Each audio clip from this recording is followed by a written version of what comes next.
Israel के दुश्मनों की अकड़ ढीली नहीं पड़ी है।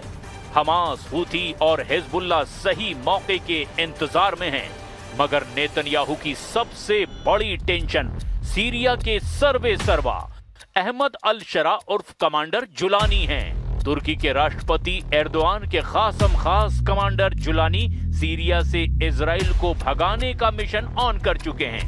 कमांडर जुलानी के कट्टर लड़ाकों का पावर शो जब शुरू होगा तब इजराइल आखिर क्या करेगा? अगर इस गठबंधन को ईरान के लड़ाका फोर्स ने ज्वाइन कर लिया तब नेतन्याहू के पास बचने के सभी रास्ते बंद हो सकते हैं। हिजबुल्लाह और हूथी का डेडली गठबंधन इजराइल की मुश्किलें बहुत ज्यादा बढ़ा सकता है। इजराइल से लंबी टक्कर और हथियारों के गोदामों पर हुए हमलों के बावजूद हिजबुल्लाह की रॉकेट फोर्स अब भी बरकरार है। उसकी तरफ से 10,000 रॉकेट वाली सुनामी किसी भी वक्त लॉन्च की जा सकती है। हिजबुल्लाह चाहे तो 10,000 रॉकेट को 10 मिनट में दागने का प्लान बना सकता है।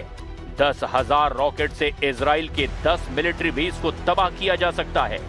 10,000 रॉकेट से इजराइल को 10 साल का सदमा दे सकता है हिजबुल्लाह। लेबनान और इजराइल के बीच ताजा हमलों के बाद युद्ध पक्का माना जा रहा है, क्योंकि हिजबुल्लाह के टारगेट पर अब इजराइल के ऐसे मिलिट्री बेस हैं जिसकी नेतन्याहू को कभी उम्मीद भी नहीं थी। इजराइल के जिन मिलिट्री बेस को खतरा है, देखिए वो अड्डे, हिजबुल्लाह का ये रॉकेट गोदाम जो हमास के मुकाबले 10 गुना ज्यादा पावरफुल बताया जाता है। हिजबुल्लाह के कत्यूशा रॉकेट की रेंज 25 किलोमीटर तक है। ये 10 सेकंड में टारगेट हिट करता है। इसके आगे हिजबुल्लाह के पास है फजर 3 नाम का रॉकेट। रेंज है इसकी 45 किलोमीटर, टारगेट पर 35 सेकंड में पहुंचता है। हिजबुल्लाह के पास है फजर 5 रॉकेट, इसकी रेंज है 75 किलोमीटर, टारगेट पर यह 50 सेकंड में फटता है। हिजबुल्लाह के पास है खैबर रॉकेट, इसकी रेंज है 100 किलोमीटर, ये टारगेट पर 75 सेकंड में फंसता है। हिजबुल्लाह के पास है ज़िलज़ाल 2 रॉकेट, इसकी रेंज 200 किलोमीटर बताई जाती है। इसमें 600 किलो विस्फोटक फिट किया जा सकता है और ये 120 सेकंड में टारगेट पर पहुंच जाता है। यानी हिजबुल्लाह का रॉकेट का गोदाम पूरे इजराइल को कवर करता है। इसमें इजराइल का हर शहर रेंज में है।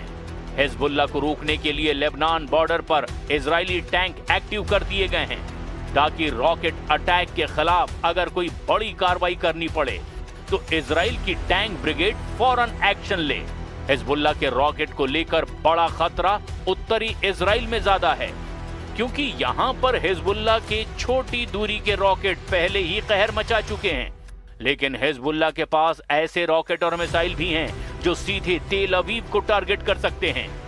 इसी वजह से नेतन्याहू लेबनान पर हमले बंद नहीं कर रहे हैं, जिससे साफ है कि ईरान अमेरिका समझौते के बाद भी खाड़ी में बारूदी धमाके बंद नहीं होने वाले।